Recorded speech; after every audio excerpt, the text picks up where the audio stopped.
Welcome to the Blue Collar Barbarians podcast, brought to you by the Blue Collar Barbarians Network, your new source for all things savagery. And today I am bringing you another barbarian of an iron worker. This is the second one this year. When you are listening, this will be 2024 now.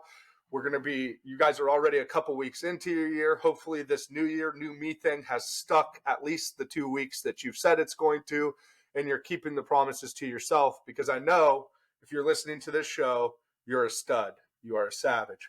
I want to take a second before we get started and I introduce my buddy here. I want to take a second and say thank you to Truewerk for sponsoring this show. Thank you for creating quality craftsman workwear that we can all be functional and stylish and comfortable in. I really appreciate that there's people like companies like Truewerk that have stepped out and that have helped us give back to the community. And at the end of this show, we're going to give away a hoodie to one lucky person, because I want somebody that's working in the trades in the winter to stay warm. So we're going to give away a Truewerk hoodie at the end of this one. But enough about sponsorship, because that's not what this show is about. This show is about savages. The show is about taking life by the reins. The show is about being unruly in your pursuit to greatness and self-excellence and standing out in the job and the workforce and becoming the individual that you want. And I have the perfect guest to talk about this. This is going to be one of the first guests we've talked to that teaches and instructs.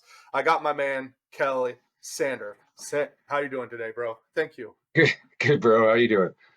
Oh, like we were talking before show, man, I'm good. Just hooking and jabbing, trying to record as much of this stuff as we can, trying to help our brothers, our sisters, just piling as many quality people as I can into this thing and trying to get it out, because who knows what's coming next or what work will be at the time that they're even listening to this, right? So Absolutely. No, love what you're doing and helping out the blue collar person out there, right? It feels like we're the last ones to get a little bit of a help out there, and you're throwing out some fire and stuff like that to help these guys, right? It's awesome. yeah, and I appreciate that. And dude, I got to tell you, one thing that I was excited to get to talk to you about is, for our audience, Kel is the type of man that every time I just randomly browse on his social media and see what he's up to, you are always on the trail pushing it. You're always running.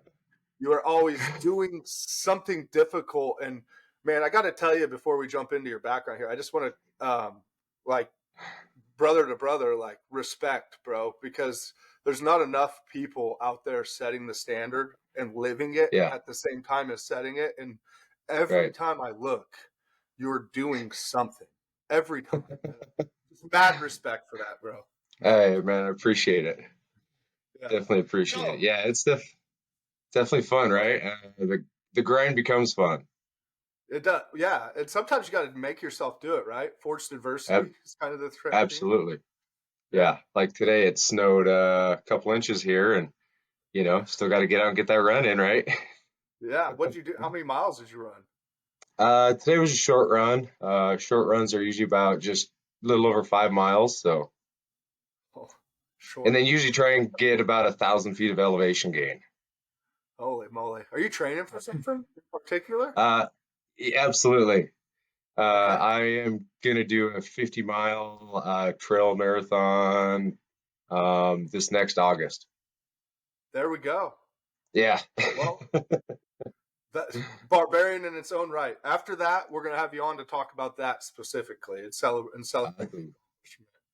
Hell yeah, But man. enough of the small talk, man. Let's give the listeners what they've come for. Let's give our crowd some beef. Let's dive in. Tell me about what you do and where you come from, and give them the goods, Kel. Yeah, so I'm Kelley Sandefer. I'm 37 years old. I am born and raised in Montana. I graduated from Butte High at 18 years old. I joined the ironworkers when I was 18. I'm a second generation ironworker. Cool thing about being a second generation ironworker, or just second generation anything in your trade, most people want to look at you a little bit different, right? And thinking you're gonna ride the old man's coattails, or whoever that may be who got you into said trade, right? My dad is got a great reputation in himself, being a good structural iron worker. And him leading me into the trade was always like, stay away from rebar. You don't want no part of that stuff, right? You don't want to become a rod buster. Well, when you're 18 years old and your parents tell you not to do something, what do? You're going to do it, right? It's the inevitable. And yeah, so I went hard and hot and heavy into the rods, and that's where I made my name. Even to this day, after 19 years of being in the ironworkers, me and my dad have probably only worked 4 to 6 months total together ever in our careers. That's Um, incredible. yeah, I wanted my own name, right? And I was going to go get it.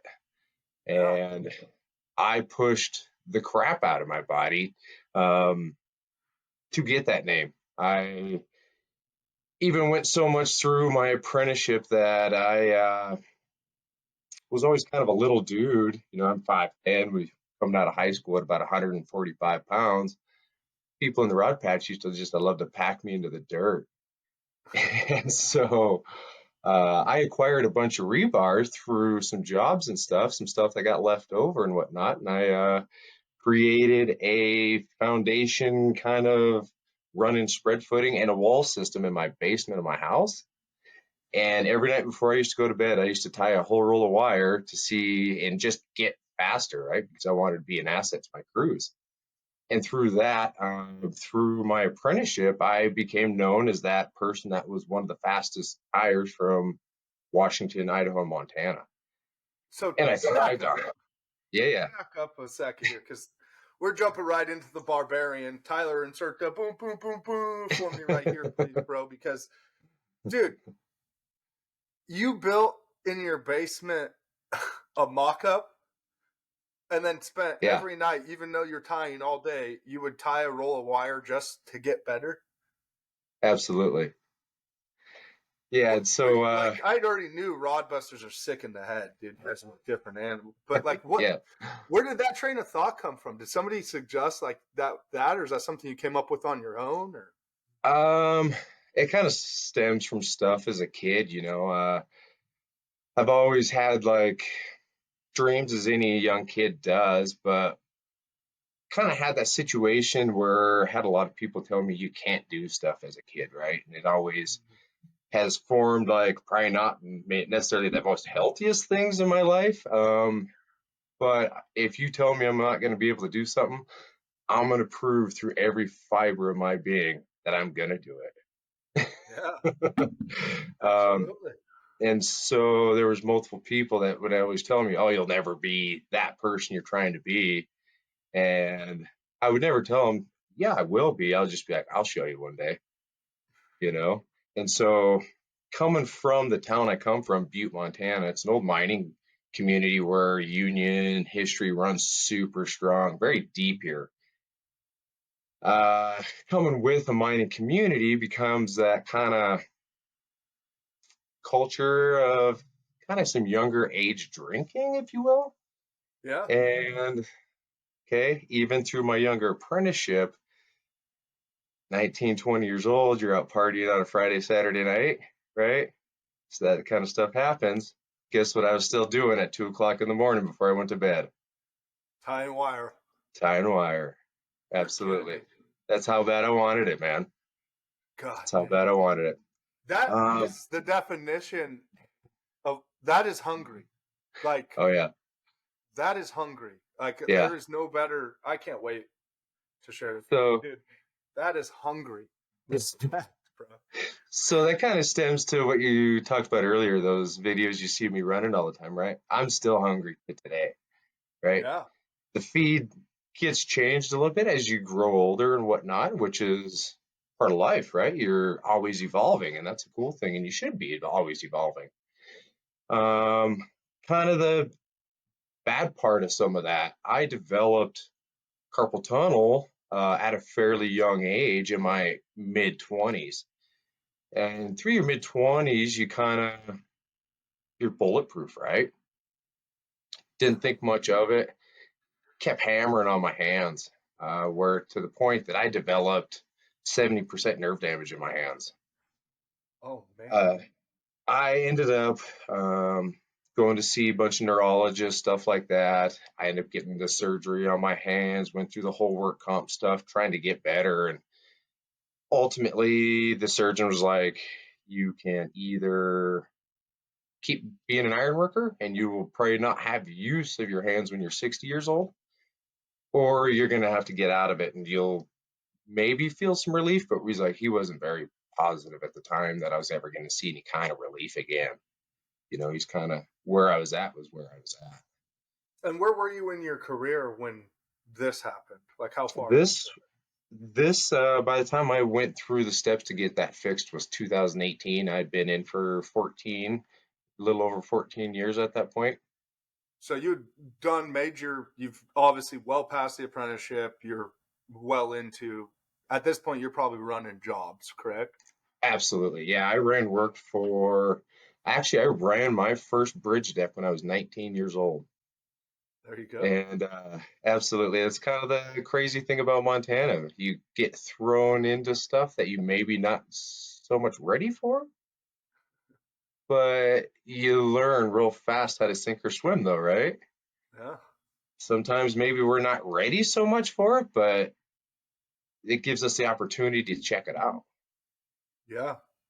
And then kind of came up through the ranks through the apprenticeship and got in with a company in 2008 who just started in 2007. Some guys that I had worked with prior started a company, and I got in with those guys when they were very early on. And the only people by the time I left them in 2018 had been there longer were the two owners. Really? And so we had a very good relationship, and uh, he let me do whatever I needed to do. It was pretty rad, It was a great dynamic between us. So let's talk about that for a second, dude. I want to break in here, and I'm sorry to cut you off, but Yeah, there's a big lesson here. When you put yourself at an accelerated path into your career, like when you step up to the plate and you do these little micro things, like in your case, it's not micro, it's actually pretty big, but it is micro in the sense of tie a roll of wire a night to get faster or more efficient. When you do these little things to sharpen your edge, opportunity will present itself. People will notice that there's a wire broken with you, that something is different about you. And for the sake of the barbarian part of this show, right, I really want to take a second here because what do you do when opportunity presents itself? So talk us through that before we, because I love what you're saying, but don't sell yourself short. You're being very modest right now. Well, you're 19, okay? That means you're still in your apprenticeship. absolutely. And the boss knows that you have essentially outshined even journeyman at this point with your abilities because you've done extra work. And now he hands you a set of plans and says, this is your job. Do it. Right. Yeah, So like, I want to talk about this because this is important, man. People are like, to our audience, guys, you're going to, especially the more you start to sharpen your sword, opportunities are going to be falling in your lap. It'll be one day that door knocks. Somebody knocks at that door and you open it, and ready or not, you're going to face what's on the other side of it, or you're not. And that can make you, or it can set you back. Or in some cases, it will break you. Right. And absolutely. I mean, so talk us through that for a second. You're 19 years old. You're still in your apprenticeship, like young leadership, right? Like, what was that like? So young leadership is that's a very hard one. I came into the apprenticeship basically scared of my shadow. I was a very lots of anxiety. Uh, you know, especially those first few months showing up to jobs with what you're seeing as men, right? And you're working with these guys. But there was a few people that built me, or I shouldn't say built me, but they helped carve this path to give me the brain power, or I should say the mental fortitude to be able to do this. And it's going to sound pretty crude, and things aren't like this these days, right? And again, this is 2004, 2005 era of Montana. We still are quite a bit more cowboy than the rest of the country. So let me paint a picture for you. So we're on a post tensioning deck, so it's got two layers of rebar, two mats, if you will. Me and this other apprentice are down in between those two mats because some stuff on the bottom mat was messed up, and we're down inside this mat where there's not much room to get any work done. And apparently we weren't working fast enough. And so there's me, 18 years old. I'm just trying to do a job. Hell, I could barely tie my own shoes at this point in time, right? Let alone tie rebar. And this one journeyman, he's like, "Oh, you guys don't want to work fast enough? I'll light a fire under your ass," right? And so what he does is he goes over and dumps all the tie wire out of the tie wire box, grabs the 2-stroke gas mixture and can for the hot saw, for the demo saw, and he just soaks that box in gas, right?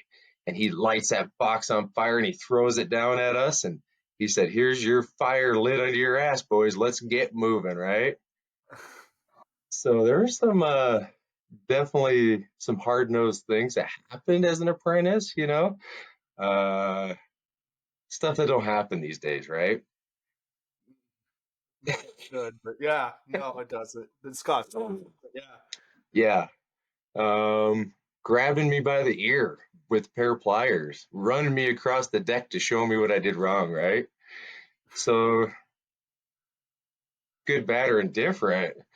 I got brought up a little bit of the old school hard knocks, the last of it, So as a young foreman, the hardest part of it is being 19 years old, not knowing really anything about the trade.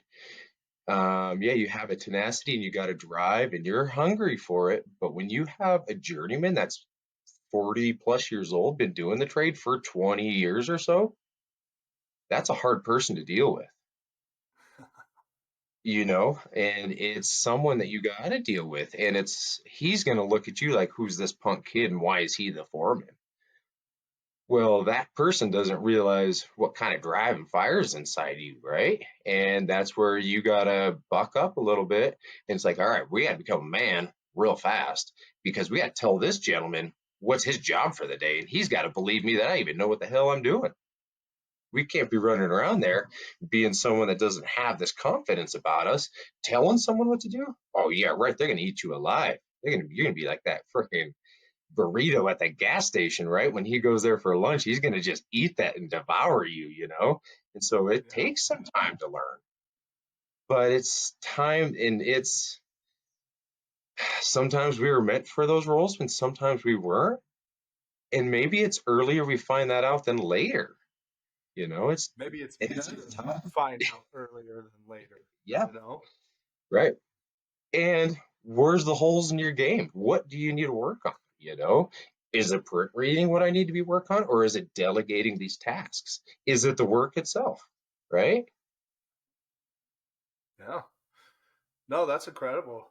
So you essentially what that was like, I'm just trying to summarize this for guys that don't understand this kind of work, maybe like you got thrown into a position where you're dealing with 40 and 50-year-old men that have been doing this 20, 25, 30 years. They're all old, crusty, salty people that despise young people in general. You're at a time where it's tougher in general, that like just the marketplace is different. There's not hazing wasn't a thing. It wasn't anything talked about.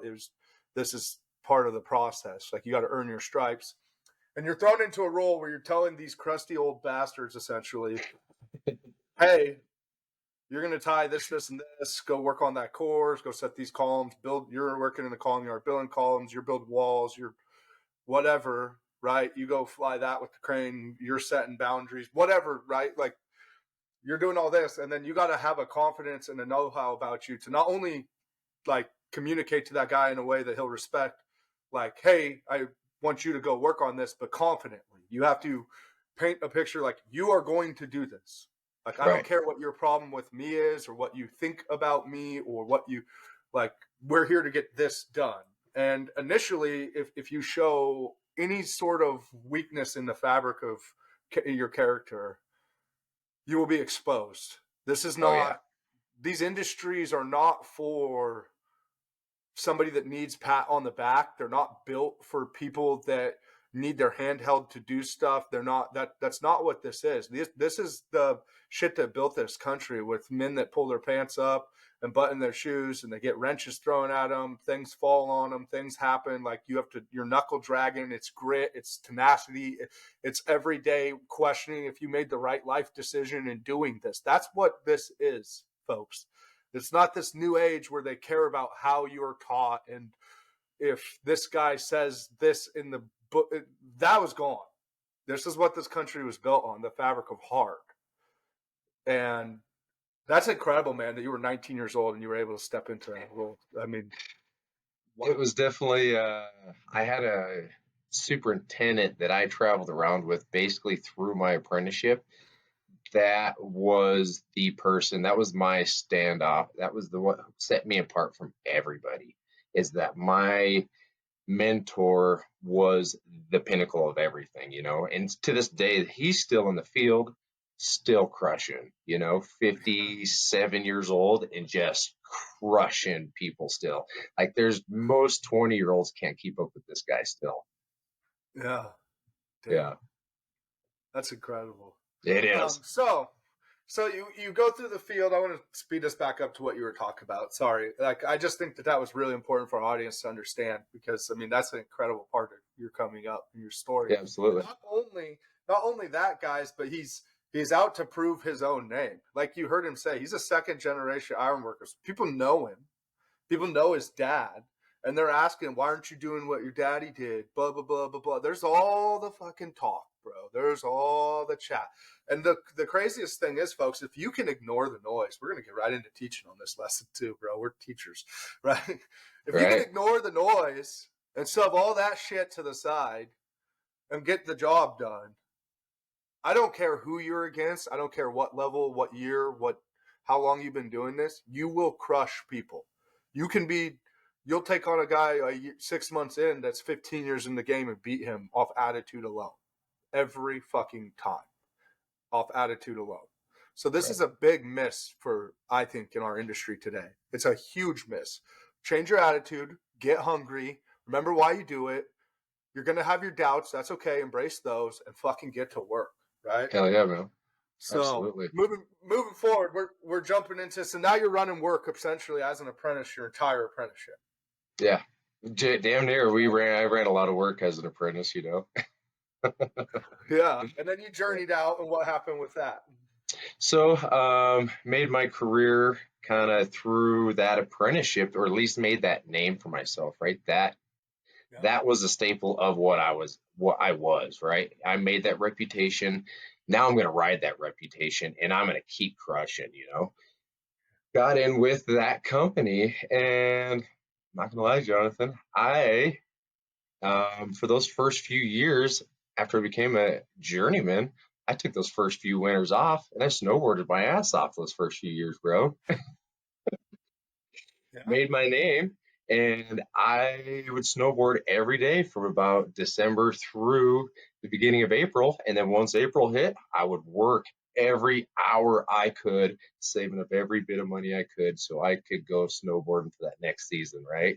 Because I had that drive. I was like, man, I love snowboarding. It's my passion. I grew up ski racing and stuff like that. I grew up on the ski hills from about the age of 4. My stepdad's got the longest running ski patrols association membership, and so I spent a lot of time at the ski hill as a kid growing up, and so I kind of revisited that portion for my life while I was physically unable to. No kids. Me and my girlfriend at the time, we both had decent jobs. We were able to afford it. We lived cheap, right? Had the truck that I just paid for. We lived in a $60,000 house that we bought together, and we had no bills. We lived life what 20-year-olds, that early 20s should do. Having fun, seeing the world, just having experiences, because we knew that life was going to hit, we were going to have kids, things were going to pop up in our lives, and hardships were going to be in our future. Why not live early 20s the way we wanted to, Yeah, that's cool though. And that's part of it. Like for our guys, like if that's your goal is to support like a certain lifestyle, then once you have the means to do that, do that. but don't lose your edge. That's the one thing that you're saying without saying is you worked, say, 9 months to have 3 months, but in that 9 months, find a better hand.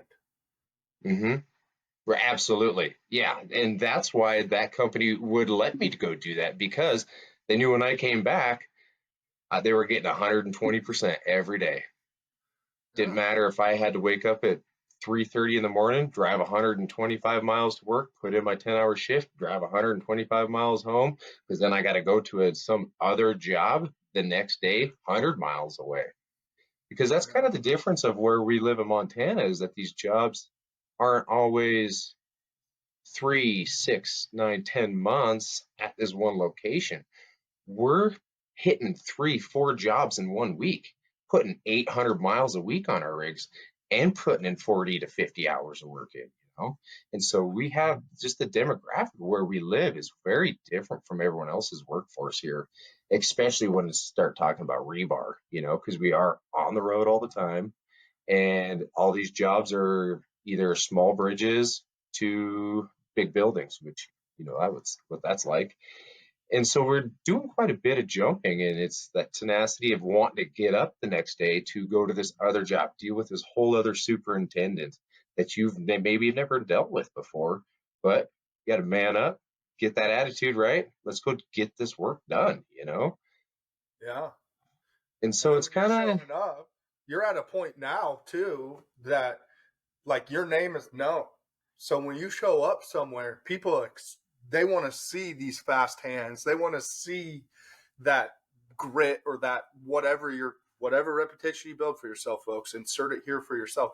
Like that will carry you. So when you show up to this job, this superintendent, he knows I got Kel today. In his mind, before you even get there, he already knows. Oh, cool, they sent me Kel. Like production better go from here to whoop. You know what I mean? Like, 100%, and so 100%. there's a lot of pressure, but dude, I mean, that just speaks to your testament of a character again, right? Like coming out of the fire, essentially. You gotta every fucking day, folks. You gotta want it every day, and I think it's really cool to hear that you've accomplished this. Like right out of the gate, you accomplished it. But so what did years? Let's fast forward a little bit here. So what did years like 9 to 14 look like for you? Because if you journeyed out at 5, you were running work already. Like, let's be real, folks. Like by year 6, he was already a savage. He's a stud. People know him as a foreman. He's probably GF on some of the bigger jobs. So he's the foreman's foreman. He doesn't even necessarily have to wear his bags. He's pointing at work and assigning people and doing like you just get to that place, right? I wish that happened in Montana. Um, as a foreman, superintendent, I don't care what you are, you're always wearing your bags, man. Yeah. It's just kind of part of it here. We got to deal with those adverse effects, but you got to deal with not as much as the people in our workforce. So it's kind of that we don't get to delegate and have that position from the truck where we can just roll up and tell people what to do. We're always with the bags on. You never get out of it. And Yeah, that's that's, Rodbusters in general, maybe, huh? yeah, yeah, yeah, for sure. So, but from like that 9 to 14, yeah, life changed. I ended up having some kids. Work started becoming full time, right? We gotta now start looking out for the future. We're not looking so much at this lifestyle, but we still gotta have fun and everything like that as well. Um, got to start providing a little bit more. Me and the girlfriend then did get married, who is my wife now. We've been together for just over 16 years now. Congratulations. Um, Big thank deal. you. Um, bought a different house, right? We upgraded houses, went from a $60,000 house to a $240,000 house, right? Started upgrading the vehicles and everything, but still living within those means, not getting carried away with those finances, because this whole construction thing can drop just the bottom can drop out of it at any time, right? We've seen what happened in 2008 and everything with the whole country and everything. We're probably about ready to see that same thing here not too long, right? We're seeing these interest rates and all that stuff getting carried away. It's about to get scary. Yeah, yeah, absolutely. And so the work started becoming a lot more of a priority, and becoming a different person started becoming a priority through these ages, right? In those 20s, you become, as a male, right? You're kind of a hothead, and then when you're that good, you get a little bit more of a bigger head, a little bit swollen about you. You kind of have that Yeah. ask about you when you walk around the job site, right? And to be humble, there's lots to be said about that, which I could have taken into my 20s a lot more, I guess. Yeah. And it's it's a good thing, right? Evolving us as humans and then as a worker itself, where we're now, hey, we don't need to be blowing up all the time or at all. We can come at it when we have a problem. We're going to come at it with some knowledge and some years experience behind us.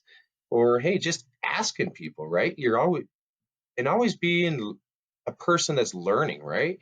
And knowing that we can always learn from somebody, because there's people's different backgrounds and the things that they've experienced in their lives that we can absolutely learn from. 100%. And Yeah, this is a absolutely. mentality shift that you've essentially went through then. Oh, for sure. Yeah. Yeah, because I'll tell you what, in my 20s, if you'd have asked me that I'd be preparing for these ultra marathons and stuff in my 30s, I'd have told you to get the hell out, right? I always, dude, I feel like 20s is like your adult infancy. Like you start over. Like sorry for the kids in their 20s listening to this, but like you started over, and like your 30s is like turning 16 again. It's like your second chance at being 16 to 19, Yeah, it is. if you use it that way. And that's I'm learning that in real time myself. Like, you've seen some of my journey on same thing. I've lost a bunch of weight. I got this different competitive edge that I didn't even have when I was a kid. Yeah, I'll digress Yeah, on dude, that. But it's yeah, awesome, man. I love seeing your videos and stuff, man. You're freaking got some cool stuff happening, man. And you got some great, great information, man. Everyone should be listening to your stuff in the mornings. yeah. But so you're from years 9 to 14, you've had a mentality shift. You've probably seen that. You're naturally starting to take more of a mentee mentor role rather than be mentored, right? You're now becoming the mentor, and you're Absolutely. changing your approach. Obviously, the industry has also changed at this point, right? Like, so some of the old archaic ways of teaching and doing things have started to die off because you can't get by doing that no more, right? The industry's evolved. I mean, like hands down, it's evolved. Oh yeah, big time. So what was that like? Like let's speed up. We're going to speed up back to where you get that news. What's that? What's that transition like? Right? Like, okay, I got bad news. I built this name for myself. I've done all this incredible stuff, which we've covered very briefly, but like people get a really good sense of like you've just grind, grind, grind, grind, grind. That's what you did for 15 years Yeah, to make your own name. And absolutely. now your mentality has changed. You went from a hard ass to a little bit softer hearted, teaching, running work, just a dealing with shit as it comes, a problem solver, not somebody that's worried or stressed out like when shit happens. Like you get served the news, like your hands are done. Now what? So yeah, that whole experience was it was an experience in itself. Any of you folks that ever end up having to deal with work comp, I'm gonna just tell you right now, it's not fun by any means, especially for someone that gets there by grinding themselves into the concrete every day. Um, they will treat you like a criminal, right? It's not a fun experience. It's just, uh, I didn't get to that point by just sitting on the bench and just doing mediocre shit, and that was what was tough to hear these people talk to you about and being like, well, why isn't this happening? Why isn't this happening? And it's like, man, I've been doing physical therapy for a year and a half. I'm doing everything that everybody wants of me and then some. Why? I don't know. I don't know why it's not getting any better, but that's all I want is to be better. Yeah. So through all of that, end up developing a terrible thing of depression and stuff,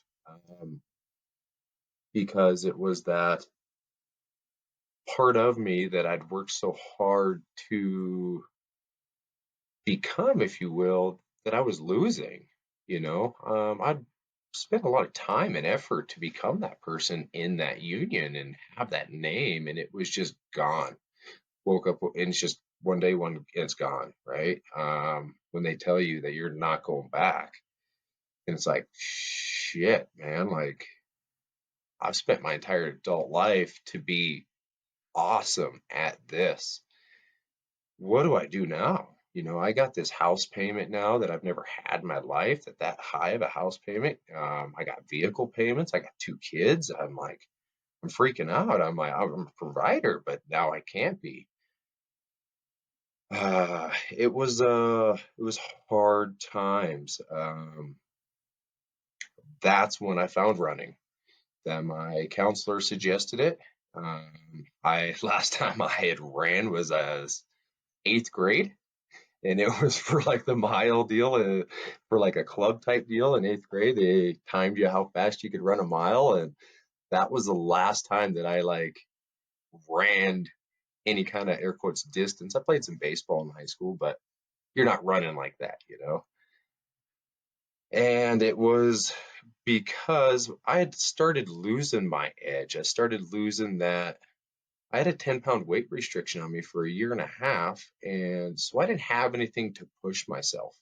And I was losing what I needed. And I was losing that edge or that thing to push myself, because that whole experience, it pointed out that I need something, that I got to do something hard all the time. I have to do it. If I'm going to do something, it's got to be hard. It's got to be in me pouring every fiber of my being into. And I lost it.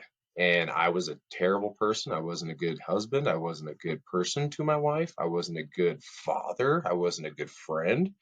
It was just because I was in the dumps myself. And it was just, I had no purpose. I felt like I had no purpose, and I didn't know what I was going to do for a career or a job after that. But then that's when, who my best friend is, I ended up getting him into the ironworkers after about a year and a half or so that I got in. Well, through this time, he ended up becoming our local president. Oh, And wow. mind you, this guy's only a year older than I am. He's been our local president now for 3 years. And he in turn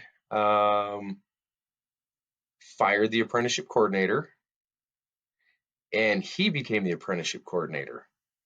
And our local was in dire straits at that point in time, and he was the man. Him and our business manager were the men that changed the face of our local to what we see today, and it's freaking amazing. He ended up bringing me on as an instructor because he knows the level of passion that I carry when I go head first into something. So that drive and that hunger that was in that same asset of tying rebar was in teaching now. And so that drive just started going in, right? And I was like diving head first. We're going to grind. We're going to grind in the classroom now. And so Yeah. it was No, dude. very awesome. So you got a new door open. Absolutely.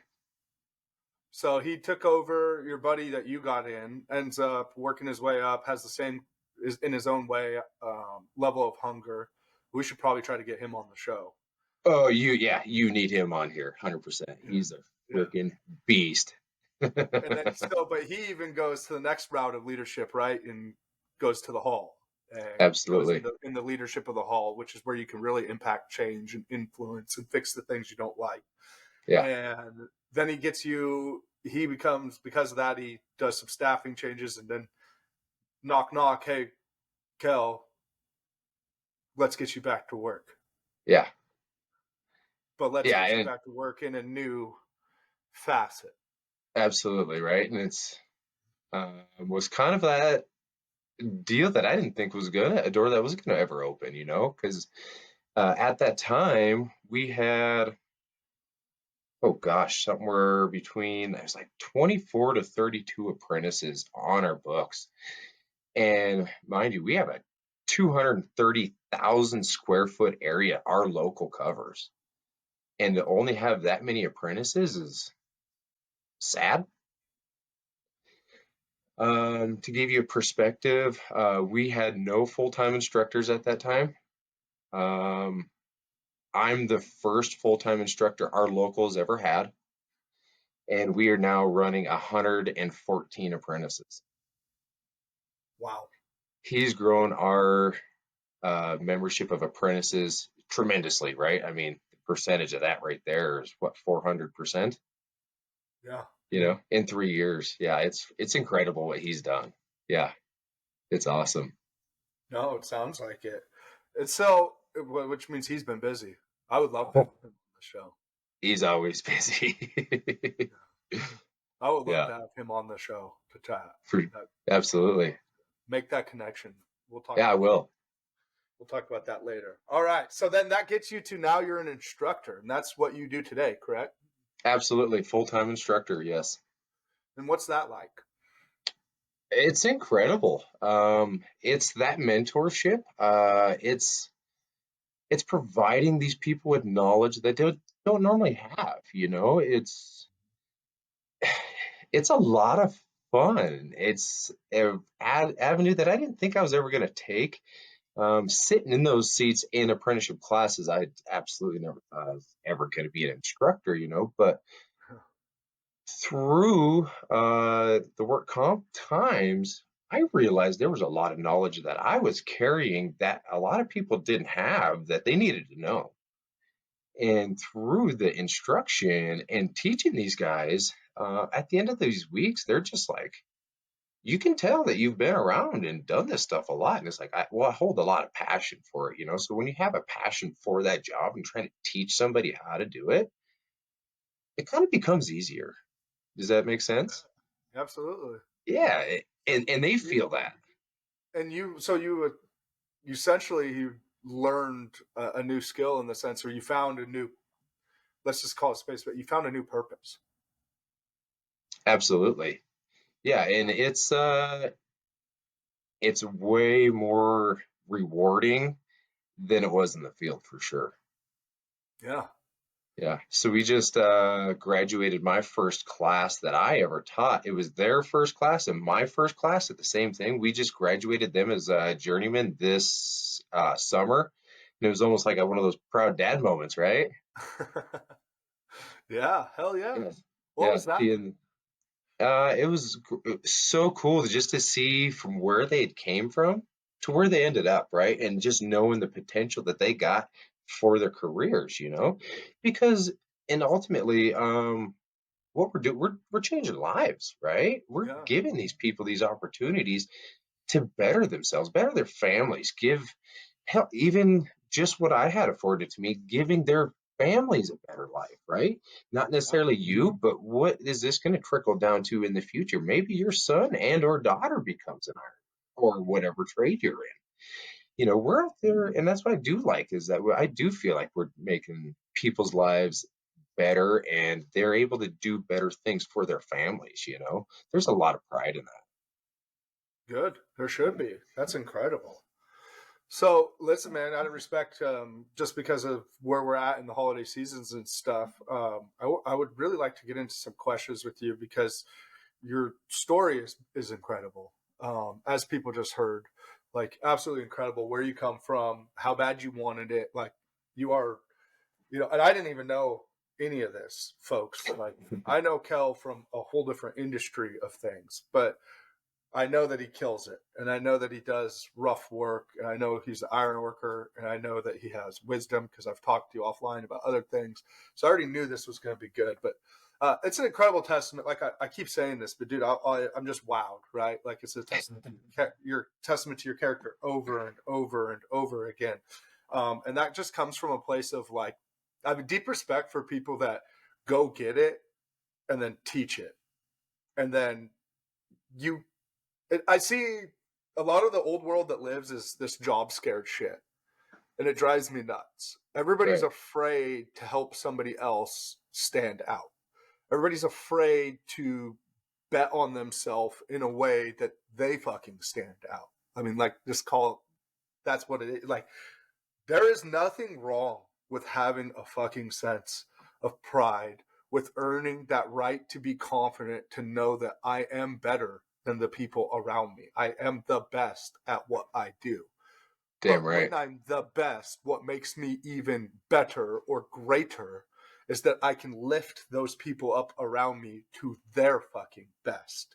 That's Right. the difference. The ego Right. dies with me. I might know I'm the best, but I'm not going to parlay that to someone in a way that makes them less. I'm going to encourage them to feel the way I feel inside internally about this. And that is the level between playing the game and mastering the fucking game, in my opinion. That is the difference between good and great.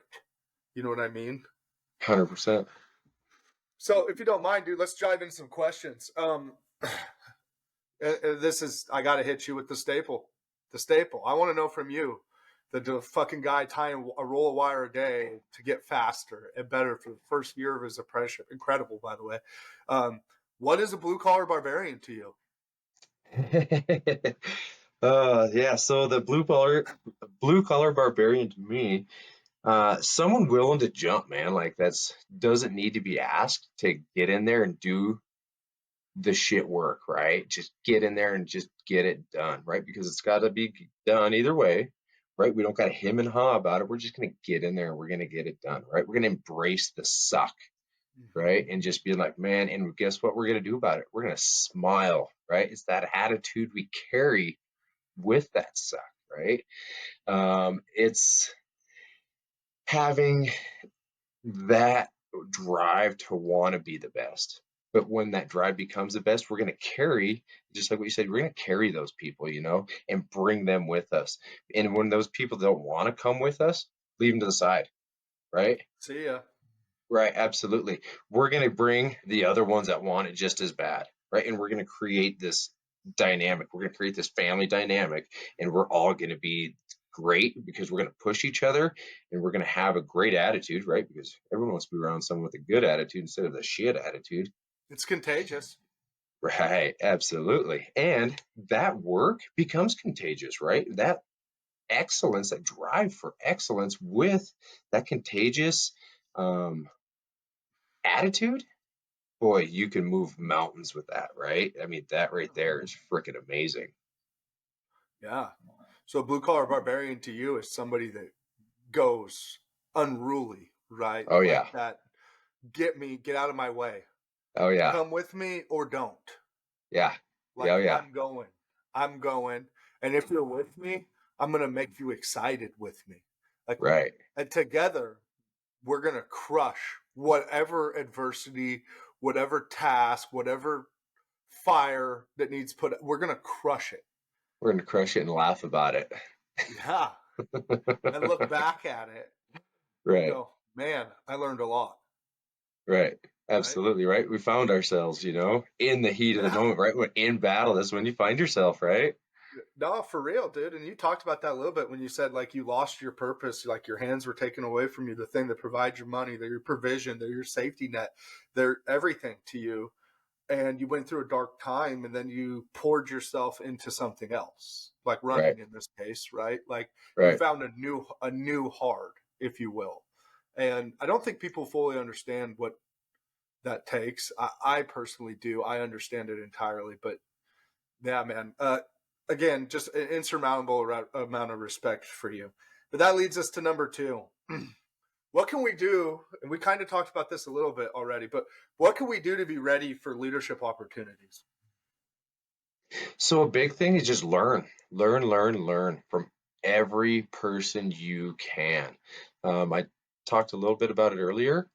Every person has something to teach, whether it's their first day on the job or it's their last day before they're about ready to retire from 35 years, right?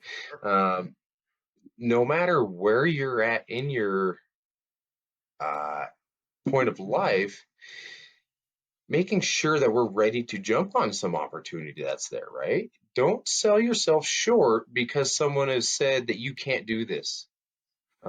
You know what's inside yourself. Don't let someone else's idea of you misconstrue of what you can actually perform. And then also with those people, especially those people that have been around the industry a long time, just be around them. Be a sponge around those guys.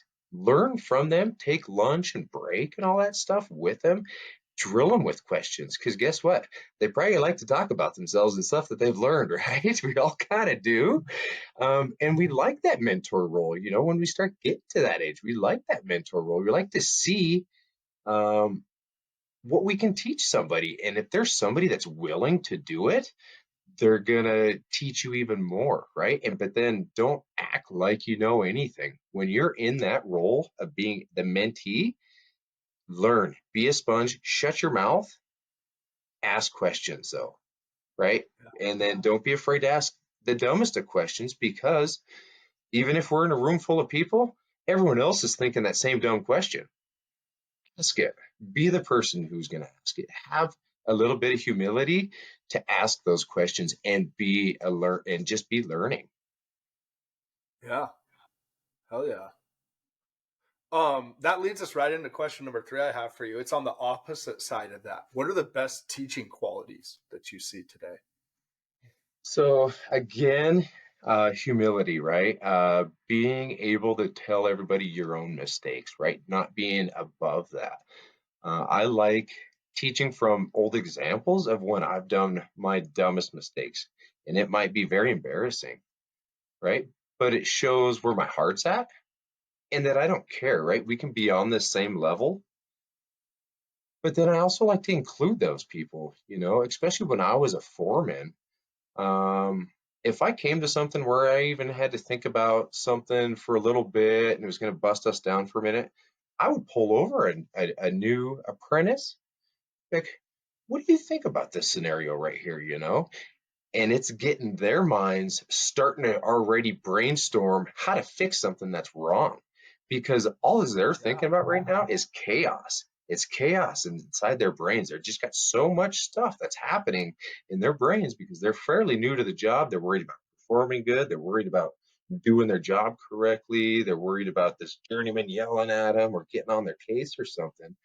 Or if you're a foreman, you bring that person over, you bring them to the side, like, hey, we got this scenario right here, and it's something's wrong with it. Like, what's your idea? What can we do here? And hey, it might be something crazy off the wall. Yeah, we ain't got to do it, but it's already starting to get their mind to start thinking that avenue, right? And being like, man, if we come to something, what can I do with this? Right? And Yeah. Let's teach them why you don't do it if you don't, right, right? Because it's an right, opportunity. I just want to piggyback on this. If you make somebody feel included, your quality of work you're going to get for them exponentially increases as well. 100%.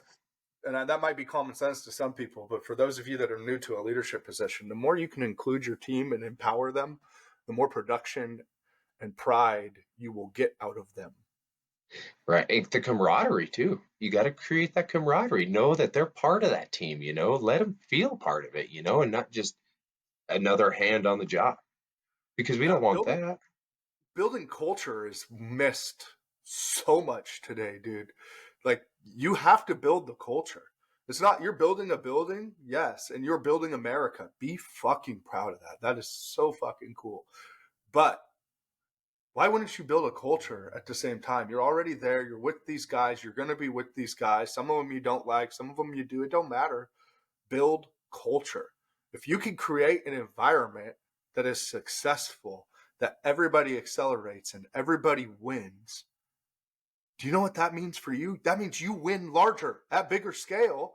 And guess what that translates to? Making more fucking money. Let's be real. You make more money. You make more memories. You have more fun. You have each other's back. You don't get in these situations where you're constantly looking over your back, worried about where the dagger is going to come from fucking next. Those Right. days can be dead. That can be yesterday, not today. Right. But you got to want it. Right. You know, that's intentional Absolutely. action. Right. Something I tell my apprentices quite a bit is I've never been scared for my job.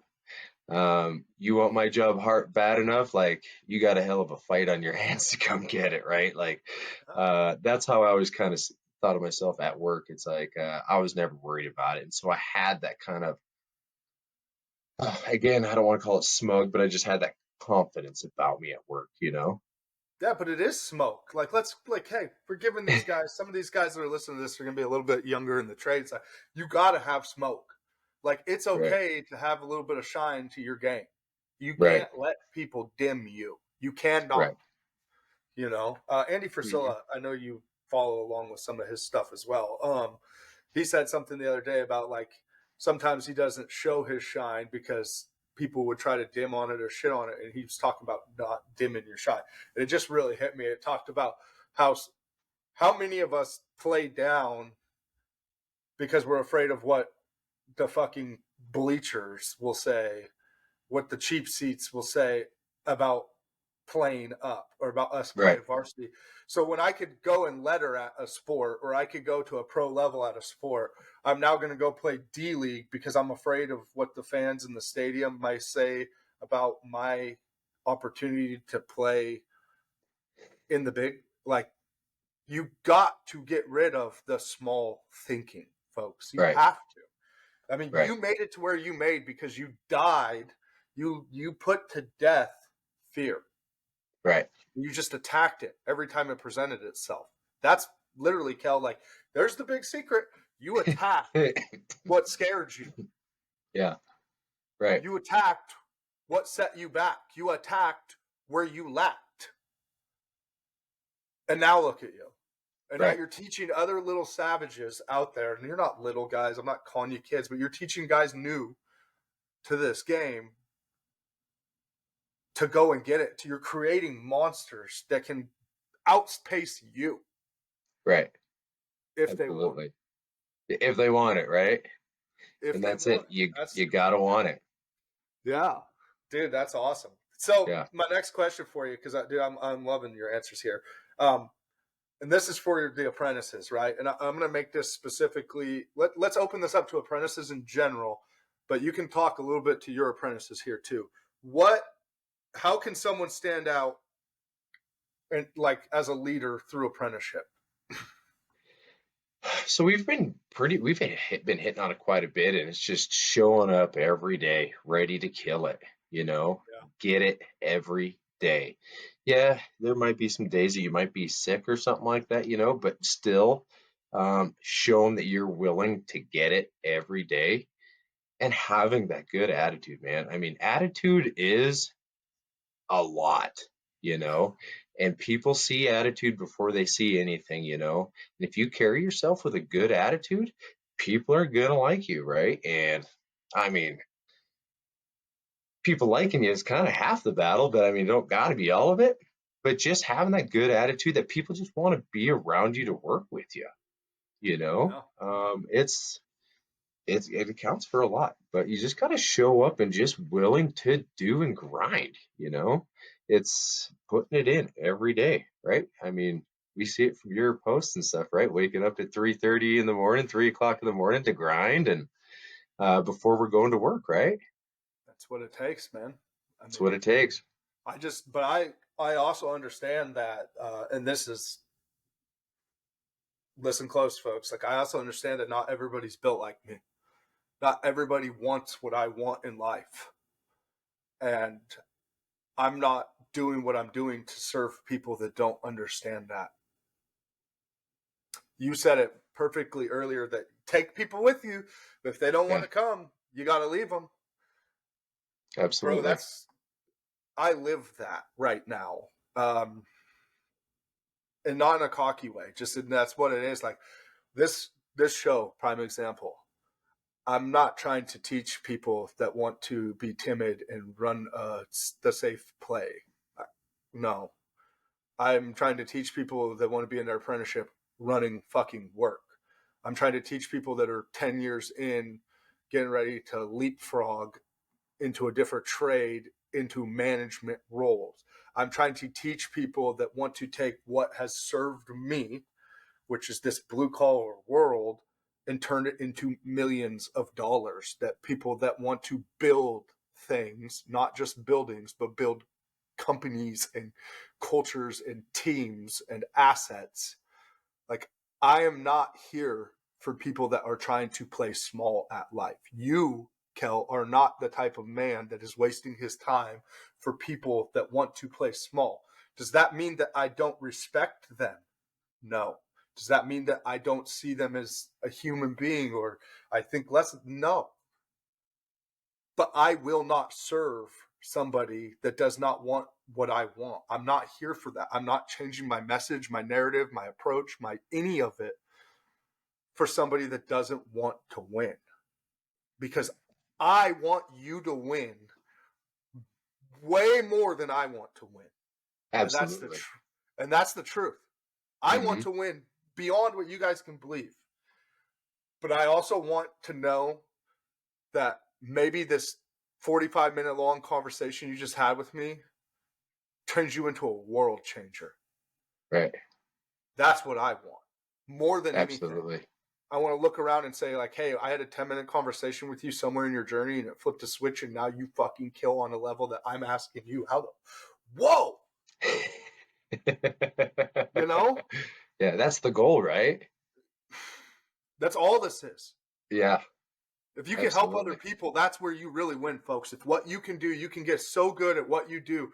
And let's talk about this for real. Like, how can you help somebody if you can't help yourself? You can't. You absolutely cannot do it, man. So You that got being to said, be. if they're not willing to help themselves, how can you help them? Ooh, Right? yeah.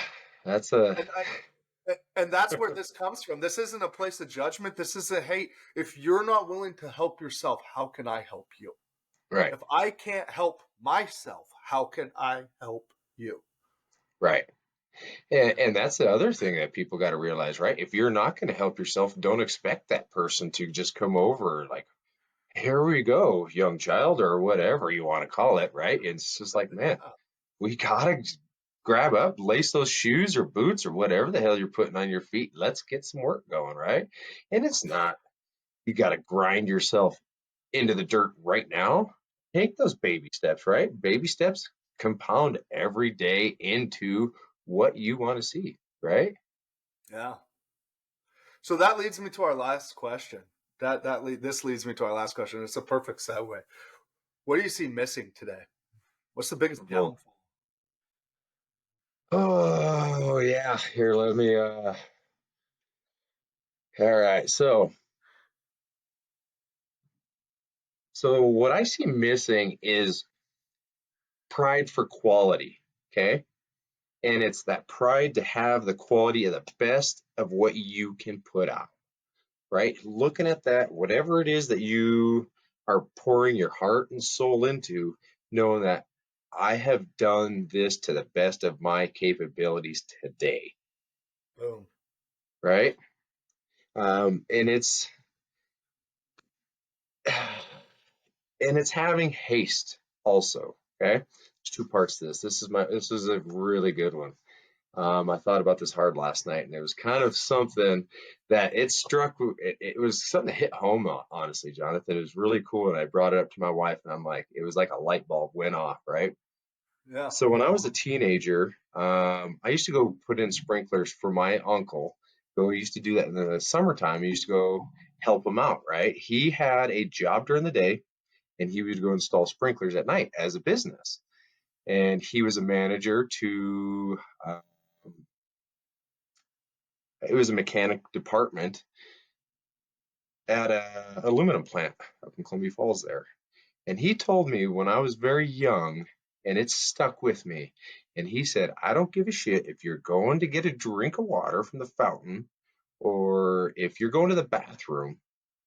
When you are walking to that place, you do it with such haste that no son of a bitch on that walk there is going to ask you any question at all because you are walking with such a pace that they are like, this guy is on a mission and he's got something going on. Don't even bug him. He's got shit happening right now. Even if it's the dumbest thing in the world and you're just going to take a crap, who cares? Make it look like you're on a mission, right? People notice it. They're like, he's doing it. He's out here doing it, right? You might not be. You could be just doing laps around the job, but do it with some haste, right? Making sure that you're putting out that effort no matter where you're going. Going to get a tool, do it with some haste. Going to get a drink, like I said, do it with some haste. Get there, get back, get onto your task again. Don't be wasting a bunch of time bullshitting with all these people. Oh, hey man, how was the weekend? Oh, da da da. Yeah, get his number. You can talk to him later, right? You're there, you're getting paid to do a job. Do that job. Yeah. Fuck yeah. So we're missing a sense of purpose. Like we're moving with some hustle, right? Right. And pride.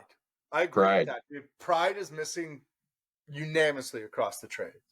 You're Right. not just tying bar or whatever the fuck you're doing, screwing screws, nailing nails, fucking pulling levers on the crane to move shit from point A to point. No. You're doing this to build your name. You know what I'm Right. saying? Like, let's use this podcast. I'm not doing this because I want Jonathan, blue collar barbarian. No, I want barbarian to be stamped on your fucking forehead after you have a conversation with me because you're like, that is what we want.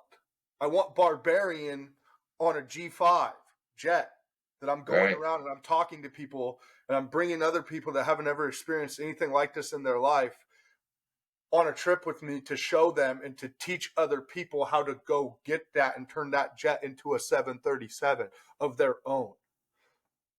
I'm trying to build tradesmen that could go and get that thing for their family, that could put their kids in those fucking prestigious sports communities and camps and thing. All the shit that they said you will never have is what I want. But I want that for you, Kel. I want that for the people that listen to this show. I want that for your kids.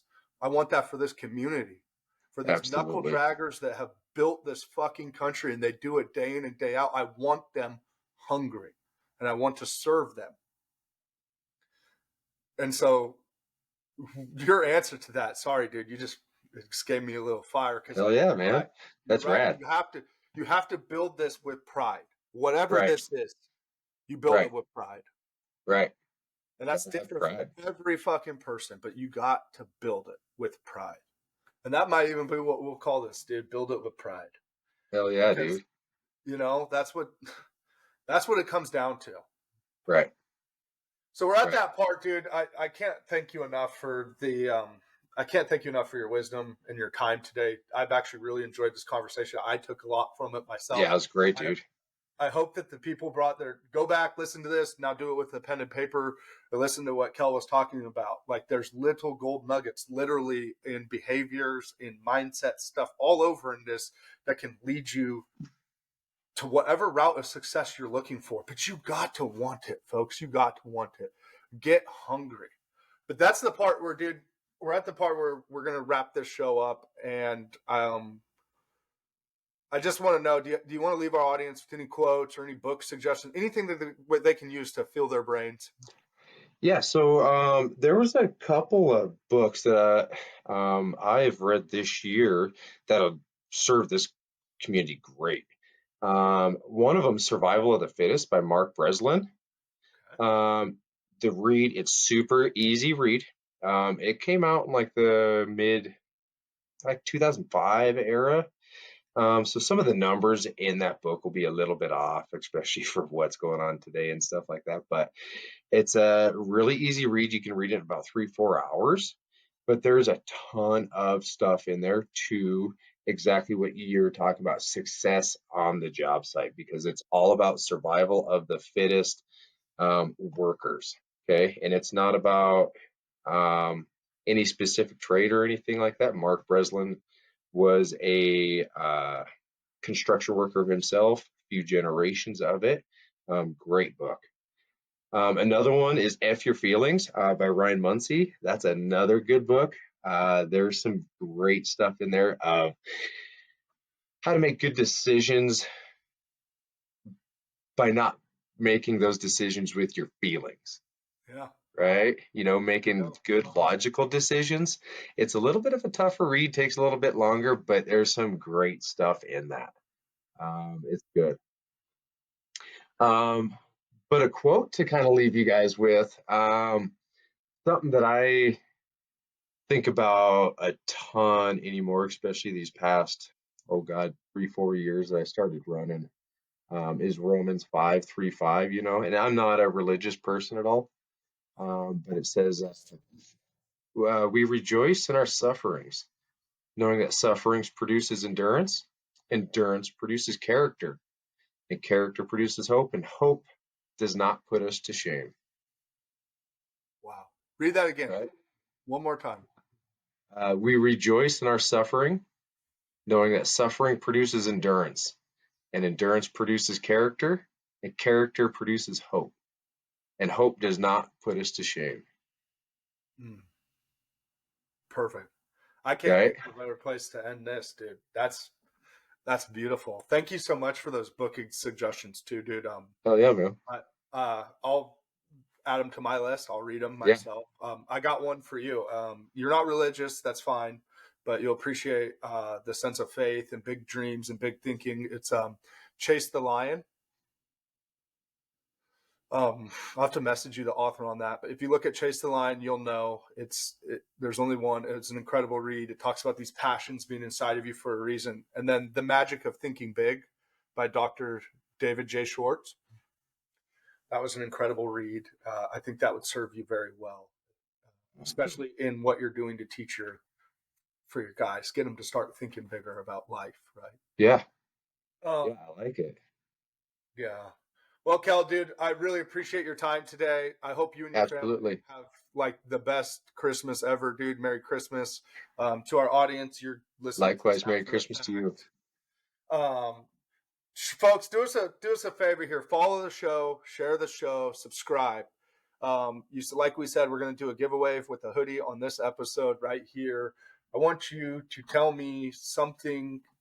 What we're going to do for entries on this is it's going to be on the website, but on this episode, for maybe a little bonus item here, we'll throw in give us the most tenacious trait that you have. What makes you stand out in whatever you're doing? What makes you stand out amongst the peers? If you can answer that, I will throw in something other than the Truewerk hoodie that we're going to give away on the website. We'll throw in maybe a Gerber knife. How about that? Just throwing a knife for somebody. We can do that, Kel. So, Yeah. Kel, thank you so much for your time. Like, subscribe, follow along, enter the giveaway on the website, and then comment in this post. We'll make a little short somewhere on this for this episode, and for your chance to win a knife. What makes you stand out? And that's what we're going to leave you with, folks. Thank you so much for listening, and we'll catch you on the next one.